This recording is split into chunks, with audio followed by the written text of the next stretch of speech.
Cześć, witam Was serdecznie na dorota.in. Zapraszam Was dzisiaj do obejrzenia recenzji nowego produktu w mojej kuchni, czyli płyty gazowej. Jest to płyta gazowa Solgas ceramiczna, gazowa, ale bez płomieni w wersji czteropalnikowej z jednym dodatkowym jeszcze bonusowym palnikiem, czyli model 4+1. Jak się z niej korzysta, jakie są moje wrażenia, jakie są wrażenia po miesiącu już ponad gotowania z wykorzystaniem tej płyty, o tym wszystkim opowiem w mojej recenzji. Zacznę może od tego, że płyta przede wszystkim, jak wygląda, jest czarna, jest z połyskiem, jest bardzo elegancka, bardzo ładnie wygląda w kuchni i główną różnicą pomiędzy taką płytą gazową ceramiczną bez płomieni, a płytą klasyczną gazową jest to, że tych płomieni nie mamy na zewnątrz i dzięki temu, ale nie tylko dzięki temu, o czym za chwilkę opowiem, oszczędzamy na gazie, więc to jest właśnie ta największa zaleta tych kuchenek. Poza tym, jak to wszystko wyglądało, jak przechodziłam z mojej poprzedniej kuchenki, z mojej płyty, którą już znacie z poprzednich wielu filmów. Wymagany jest oczywiście montaż przez osobę, która ma uprawnienia do montażu kuchenek płyt gazowych. Także wystarczyło po prostu dopasowanie otworu. Płyta pod własnym ciężarem sama się poziomuje, więc tutaj w bokach wszędzie nie ma żadnego kitu, nic się tutaj nie będzie z żadnych też pyłków, czy kurzu, czy okruszków zbierało i do tego kitu, tak jak w mojej poprzedniej to płycie wyglądało, przyklejało.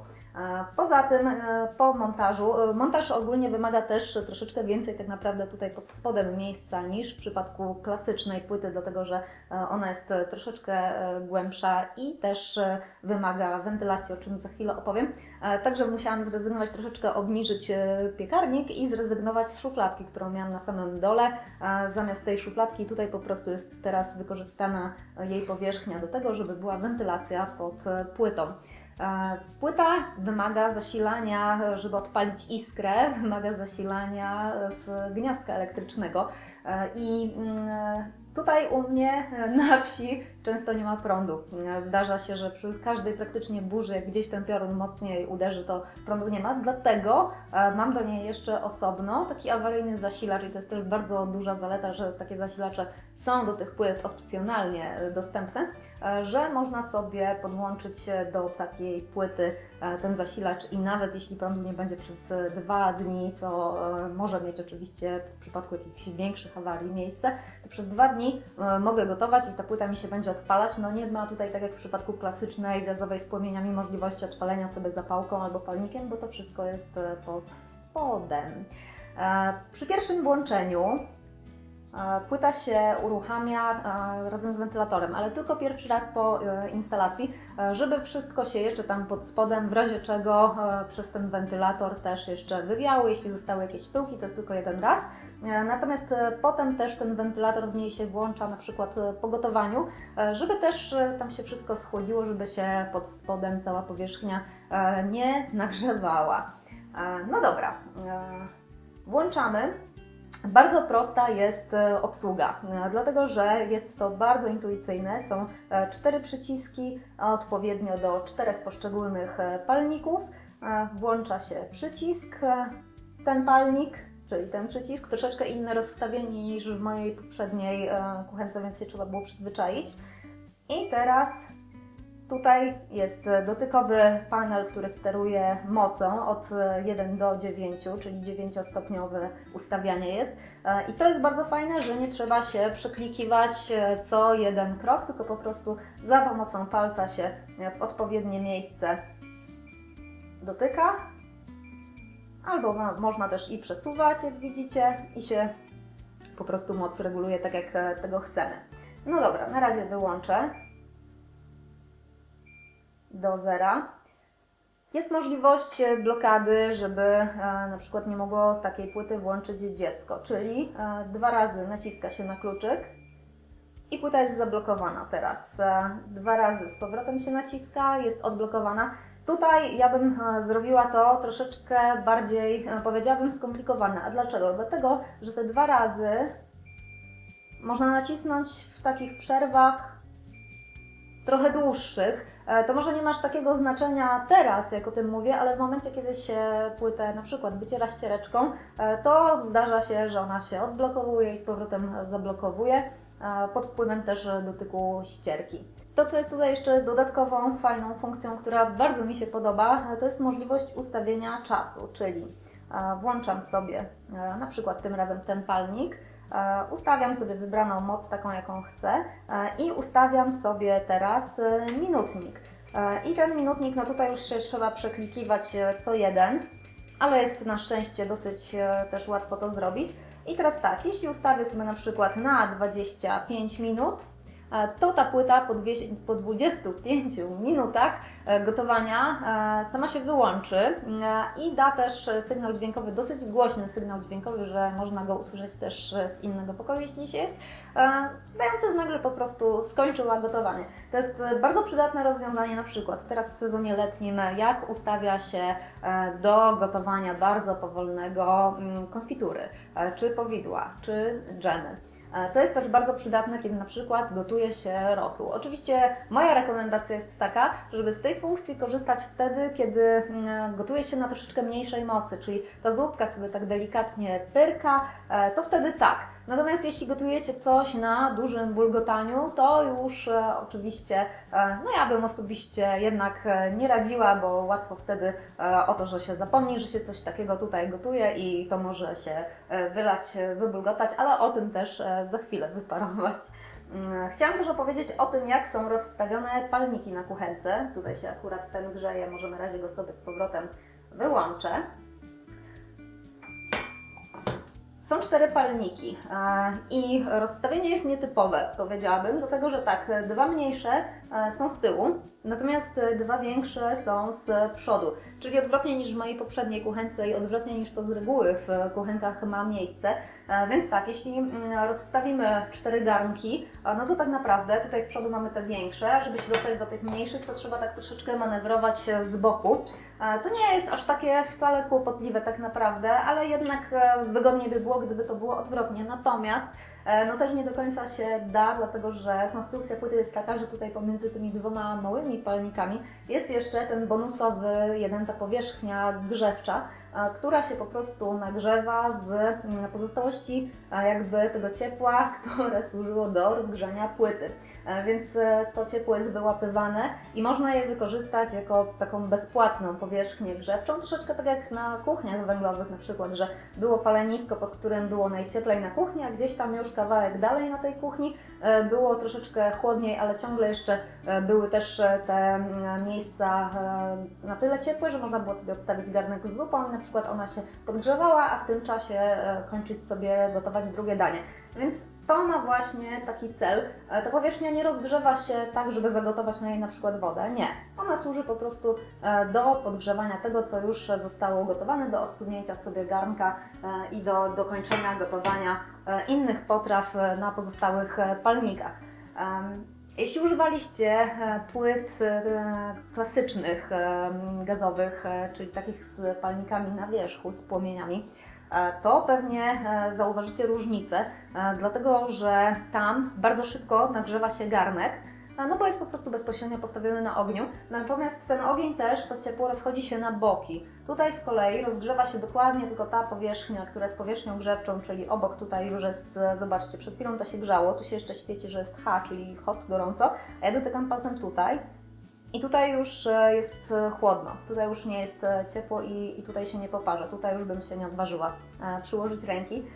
Więc tak to wygląda, że jest dzięki temu też oszczędność gazu, że tego ciepła straty są zminimalizowane po prostu. A też, kiedy kuchenka grzeje, to ona nie grzeje tak jak klasyczny płomień, że cały czas na przykład jak sobie ustawimy na maksa płomień, to on będzie z taką samą mocą grzał, tylko tutaj następuje coś takiego jak dogrzewanie, czyli ta kuchenka sama, ta płyta, raz na jakiś czas się wyłącza, palnik jest oczywiście, ta powierzchnia nadal gorąca i o tej samej temperaturze i po chwili, po paru minutach, to zależy od tego jaki jest ustawiony tryb gotowania, ona po prostu będzie włączać się z powrotem i to usłyszycie w tej kuchence, że tam ta iskra pyka sobie tak cyklicznie, powiedzmy, i dogrzewa. Dzięki temu te rachunki za gaz mogą stać się niższe. No ja też będę porównywać w momencie, kiedy dostanę rozliczenie swoich rachunków, a to rozliczenie przychodzi raz na kilka miesięcy, więc na pewno opiszę to na blogu, jak faktycznie wyglądało zużycie gazu, jaka była różnica w stosunku do zeszłego roku, do tego samego czasu, kiedy jeszcze miałam płytę gazową klasyczną z płomieniami. To, co też jest moim zdaniem bardzo przydatne, to jest taki system zabezpieczenia, kiedy mamy coś przykładowo ustawione na maksymalnej mocy, czyli na 9. I w momencie, kiedy coś by się gotowało na tej 9, na dowolnym palniku przez godzinę, a my bylibyśmy sobie gdzieś tam daleko, odeszli, zapomnieli, pojechali sobie na zakupy, to tutaj jest taki system zabezpieczeń, że jeśli w międzyczasie, w ciągu tej godziny, chociaż raz czegoś nie dotknęłam, czyli na przykład jakiejś blokady, czy w ogóle chociaż tej opcji tego palnika, to wtedy po godzinie, w przypadku mocy 9, płyta sama z automatu się wyłączy. W przypadku, jeśli to są mniejsze moce, na przykład 5, 1 przy minimalnej, wyłączy się po kilku godzinach tak naprawdę, więc to jest właśnie ten czas, kiedy na przykład na jedyneczce sobie można gotować, przesmażać dżem, powidła czy konfiturę albo gotować zupę. Bardzo przydatna moim zdaniem funkcja, zwłaszcza dla tych z Was, którzy są roztargnieni. Ja znam historię autentyczną z mojej szkoły, kiedy kolegi, rodzice pojechali sobie na wakacje i zostawili w domu gotujące się ziemniaki na gazie. Jak przyjechali, no to na szczęście na tyle wykipiały, że po prostu odcięły dopływ już gazu i kuchenka na szczęście miała zabezpieczenie i ten gaz nie wyleciał. No tutaj to zabezpieczenie jest, że dom im nie wybuchł, ale tutaj na szczęście jest zabezpieczenie o wiele lepsze i nowocześniejsze. Co jeszcze mogę powiedzieć o samej tutaj konstrukcji? Tutaj z tyłu są takie płytki z otworami służące wentylacji i ostrożnie, bo już też mi się zdarzyło, że gdzieś tutaj sobie na czas gotowania na bok odłożyłam rękawicę kuchenną i ta rękawica od tych gorących płytek się poprzypalała. Ale one na tyle są daleko, że ręką w trakcie gotowania oczywiście się tego nie dotyka. I co jeszcze warto wspomnieć, że płyta ma, zaraz Wam to zademonstruję, płyta ma taką opcję, że jak coś się rozleje, to ona też się wyłącza. Czyli powiedzmy coś nam wykipiało, ja mam tutaj troszeczkę wody, spróbuję Wam to zademonstrować. Widzicie, wylało się na panel sterujący i jest error. Dobra, odstawiamy na bok. Muszę tutaj teraz przyjść do mojej kuchenki i wytrzeć. Ok. Więc też to jest bardzo przydatna funkcja. Jeśli coś wykipi, to też daje sygnał, daje alarm, że uwaga, trzeba przyjść, bo coś się złego dzieje.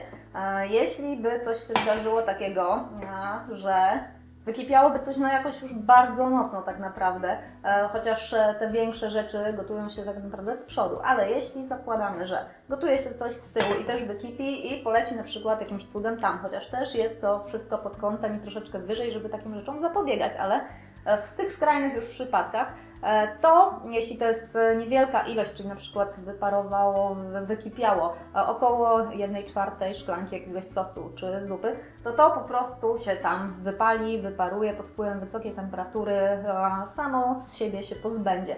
Jeśli by było tego więcej, to też płyta ma taką konstrukcję, że to nie poleci nigdzie do tam wbudowanego tego całego systemu, tylko poleci po prostu pod płytę na tą szafkę, na której to jest zamontowane.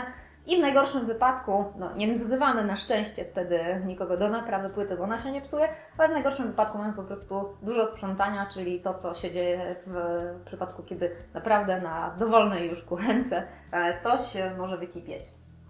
Jeśli już jesteśmy przy kipieniu, to też oczywiście ważny bardzo temat czyszczenie. Najczęściej czyszczę po prostu za pomocą gąbki z odrobiną płynu do mycia naczyń i to czyszczenie przebiega w łatwy sposób. Jeśli ktoś z Was jest estetą, jak ja, to można sobie jeszcze wytrzeć oczywiście do sucha, żeby nie było smug.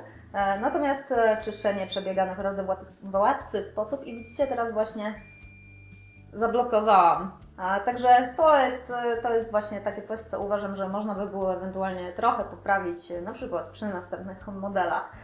Jeśli coś by było dużo mocniej zabrudzone, to wtedy można mieć skrobak. I tym skrobakiem, to jest metalowy skrobak, można sobie po prostu z zabrudzenia wyskrobać. Ja już przez ten miesiąc testowałam, absolutnie tutaj nic się nie ściera z tych wszystkich linii, które są. Nic się tak samo nie ściera tutaj przy tym palniku bonusowym. Natomiast można też, jeśli już mielibyście problem, czyścić za pomocą mleczka czyszczącego, ale też ostrożnie z tymi mleczkami, które są przeznaczone nie tylko do kuchni, ale i do łazienek, bo one mają różne składy i na przykład tutaj tej powierzchni nie wszystkimi mleczkami można ją czyścić. Natomiast płynem do mycia naczyń, czy płynem na przykład albo sprayem do okien jak najbardziej i świetnie się sprawdzają. To czyszczenie jest proste, zwłaszcza, że nie trzeba ściągać całego tego stelaża żeliwnego czy stalowego i palników, tylko po prostu myje się tę płytę tak jak ona jest zamontowana i jest święty spokój. Ja lubię mieć czysto po każdym gotowaniu, przecieram i jest ładnie. W kwestii samego już teraz gotowania. Jest różnica, jeśli chodzi o kuchenki ceramiczne, jest różnica, jeśli chodzi o płyty takie klasyczne z palnikami na wierzchu, dlatego że ta kuchenka nagrzewa się, każda powierzchnia palnika tak naprawdę nagrzewa się w innym czasie i w troszeczkę na przykład jeśli porównać to z palnikami z płomieniem gazowym, to nagrzewa się w dłuższym czasie. Natomiast w porównaniu z płytami ceramicznymi, elektrycznymi szybciej. Ten gaz, który jest z płomieniem pod spodem, tam w środku, on musi najpierw rozgrzać całą tę powierzchnię ceramiczną. Ale dzięki temu nie ma tych strat ciepła na zewnątrz do powietrza tutaj i też garnek ściśle do całej tej powierzchni ceramicznej przylega.